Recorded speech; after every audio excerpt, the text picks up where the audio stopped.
नमस्कार। बहुत दिनों बाद ऐसा हुआ जब जो विपक्ष आरोप लगाता था वो सच साबित हुआ। बहुत दिनों बाद ऐसा हुआ जब वाकई में लगा कि सरकार खुद संसद की कार्रवाई ठप भी कर सकती है। आखिर बीजेपी को ये कदम क्यों उठाना पड़ा? क्या वाकई में रामलीला मैदान की राहुल गांधी की रैली से बीजेपी में घबराहट है, कोई बौखलाहट है? क्या जिस ढंग से प्रियंका गांधी और राहुल गांधी ने मोदी, अमित शाह, चुनाव आयुक्तों पर हमला किया, मोहन भागवत को भी लपेटे में लिया, उससे बीजेपी खेमे में एक बेचैनी है? फिर वही हुआ जो बिहार में हुआ था। बीजेपी के जेपी नड्डा हो, चाहे किरण रिजिजू हो, चाहे लोकसभा हो, चाहे राज्यसभा हो, जमकर बीजेपी ने प्रधानमंत्री के लिए अपमानजनक शब्दों का इस्तेमाल करने के लिए सोनिया गांधी से माफी मांगने के लिए कहा। ऐसे बहुत सारे उदाहरण हैं जिसमें कायदे से प्रधानमंत्री नरेंद्र मोदी को भी माफी मांगनी चाहिए, लेकिन उसका जिक्र बाद में करेंगे। अब कहा गया कि रामलीला मैदान में कल इस तरह के नारे लग रहे थे कि मोदी तेरी कब्र खुदेगी, आज नहीं तो कल खुदेगी, लेकिन जरूर खुदेगी। तो मौत की कामना कर रही है कांग्रेस पार्टी। उनके अध्यक्ष को, उनकी बड़ी नेता सोनिया गांधी को माफी मांगनी चाहिए। अब बड़ा सवाल उठता है कि कल ही कांग्रेस ने स्पष्ट कर दिया था कि रैली हो रही है, मंच से अगर कुछ बुरा भला कहा गया तो उसके लिए कांग्रेस जिम्मेदार होगी। मंच के बाहर जो भी बुरा भला कहा गया उसके लिए बीजेपी कांग्रेस को कैसे जिम्मेदार ठहरा सकती है? ऐसे तो बीजेपी की सभाओं में भी राहुल गांधी को लेकर नारे लगते रहे हैं, अपशब्दों का इस्तेमाल होता रहा है। राहुल गांधी को तो पप्पू कहा जाता रहा, खुलकर कहा जाता रहा। अभी भी लोकसभा में बीजेपी के एक सांसद ने जिन्ना का मुन्ना कह दिया था। एक सांसद ने, या ये कहा जाए कि उन्हीं सांसद ने एक बार कह दिया था जिनको अपनी जात का पता नहीं, वो जातीय जनगणना कराने चले हैं। या रमेश बिधूड़ी जो पिछली लोकसभा में बीजेपी के सांसद थे, उन्होंने दानिश अली जो बसपा के सांसद थे उनके लिए क्या क्या शब्दों का इस्तेमाल नहीं किया। बहुत पीछे क्यों जाएं? अभी कुछ दिन पहले ही अमित शाह ने जिस अमर्यादित शब्द का इस्तेमाल किया उसे क्या और किस श्रेणी में रखा जाएगा? बड़ा सवाल उठता है कि बीजेपी तो ऐसी पार्टी नहीं थी, दुनिया की सबसे बड़ी पार्टी है। लोकसभा में उसको अपने साथियों के बल पर बहुमत हासिल है, राज्यसभा में उसे करीब करीब बहुमत हासिल है। अगले आने वाले 1-1.5 साल में स्पष्ट बहुमत राज्यसभा में भी हासिल हो जाएगा। देश में करीब 18-20 राज्यों में उनकी या एनडीए की सरकारें हैं। फिर किस बात का डर है? संगठन पर पकड़ मजबूत है, अब तो आरएसएस पर भी पकड़ मजबूत हो गई है, सरकार पर पकड़ मजबूत है। मोहन भागवत भी दबाव में आए हैं। मोहन भागवत को भी लगता है कि मोदी जी सत्ता में रहेंगे तो एजेंडा पूरा होता रहेगा।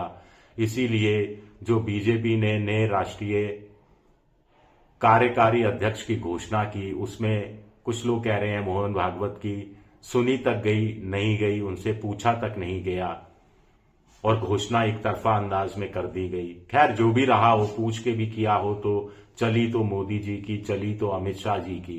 फिर इतना क्या डर है? जो पार्टी पप्पू पार्टी है, जो पार्टी कमजोर पार्टी है, जिस पार्टी के खजाने में सिर्फ 133 करोड़ रुपया है, बीजेपी के खजाने में 10,000 करोड़ रुपए से ज्यादा है। एक जेब में कॉरपोरेट है, एक जेब में A1 है, दूसरे जेब में A2 है। और कॉरपोरेट जगत पर यह दबाव है कि वो सत्ताधारी पार्टी को चंदा दें, और साथ ही साथ उससे बड़ा दबाव ये रहता है कि वो विपक्ष को चंदा नहीं दे। जैसे ही विपक्ष को चंदा देने की बात आती है तो ईडी, सीबीआई, इनकम टैक्स आदि जांच एजेंसियां सक्रिय हो जाती हैं। फिर किस बात का डर है? फिर क्यों चिंता सताती है? क्या वाकई में राहुल गांधी और प्रियंका गांधी जो एक नया नैरेटिव रचने में लगे हैं, जो चुनाव आयोग और वोट चोरी से जुड़ा हुआ है, उससे बीजेपी आशंकित है या बीजेपी को लग रहा है कि इसका मुकाबला करना उनके लिए कठिन होगा? क्या उनको ये चिंता सता रही है कि कांग्रेस का और विपक्ष का एसआईआर के खिलाफ और चुनाव आयोग के जो नए नियम बनाए गए उनके खिलाफ जो आक्रोश है, जो गुस्सा है, वो एक जन आंदोलन का रूप ले सकता है और जनता के हाथ से सरकार बदलने का अधिकार ही छिन गया तो फिर जनता क्या करेगी? जनता आप पर एतबार कैसे करेगी? जनता आप पर यकीन कैसे करेगी? और एक शेर है कि गिराना ही था तो 100 मकाम थे, गिराना ही था तो 100 मकाम थे, ये क्या किया? नजरों से गिरा दिया। और नजरों से अगर बड़े नेता गिर गए, नजरों से अगर पार्टी चली गिर गई तो भले ही 100 साल शासन करती रहे, उसका कोई मतलब रह जाता है क्या? 4 करोड़ से ज्यादा रजिस्टर्ड बेरोजगार हैं, 2-2.5 करोड़ ऐसे हैं जो बेरोजगार हैं लेकिन उन्होंने पंजीकरण अपना नहीं करा रखा है। बड़ी संख्या में ऐसे लोग हैं जो बुरी तरह से नाउम्मीद हो चुके हैं। अब उनके हाथ में ये अधिकार भी जाता रहा कि वो अपने हिसाब से अपनी पसंद की सरकार को चुन सकें, तो फिर उनका लोकतंत्र में क्या यकीन रह जाएगा? क्या ये चिंता बीजेपी को ज्यादा सता रही है? जब तक कांग्रेस मुस्लिम तुष्टीकरण का आरोप झेलती रही तब तक बीजेपी को कोई डर नहीं रहा। बीजेपी अपना हिंदू मुसलमान का खेल रचती रही है, हिंदुत्व का खेल रचती रही है, राष्ट्रवाद का खेल रचती रही है और उसमें विकास का तड़का लगाती रही है। फिर व्हाट्सएप यूनिवर्सिटी उनके साथ है, गोदी मोदी मीडिया साथ है, माहौल बनाने में, नैरेटिव बनाने में उनका कोई सानी नहीं है। फिर ऐसा क्या हुआ कि दिल्ली के रामलीला मैदान पर रैली होती है और बीजेपी संसद में कार्रवाई ठप कर देती है और एक ऐसे विषय को उठाने की कोशिश करती है जो वो पहले बिहार विधानसभा में भी उठा चुकी थी। प्रधानमंत्री की मां को गाली देने का वहां आरोप लगाया गया था। प्रधानमंत्री ने उसको बहुत देश की महिलाओं के साथ, देश की बेटियों, माता बहनों के अपमान से जोड़ा था, लेकिन फिर खुद ही इसका जिक्र करना बंद कर दिया था। अब बीजेपी का कहना है कि प्रधानमंत्री के लिए अपशब्दों का इस्तेमाल हुआ, मोदी तेरी कब्र खुदेगी। इसके लिए सोनिया गांधी को माफी मांगनी चाहिए। रमेश भिधोड़ी ने जो कहा उसके लिए किसको माफी मांगनी चाहिए? जो 50 करोड़ की गर्लफ्रेंड जिसने कहा, क्या उसको माफी नहीं मांगनी चाहिए? और भी बहुत सारी बातें, चलिए चुनाव में थोड़ा जोश होता है, थोड़ा गुस्सा होता है, उससे निकल जाती हैं, उसके लिए हम छोड़ देते हैं। लेकिन क्या बीजेपी के पास तो इतने बड़े शीतकालीन सत्र में मुद्दे हैं।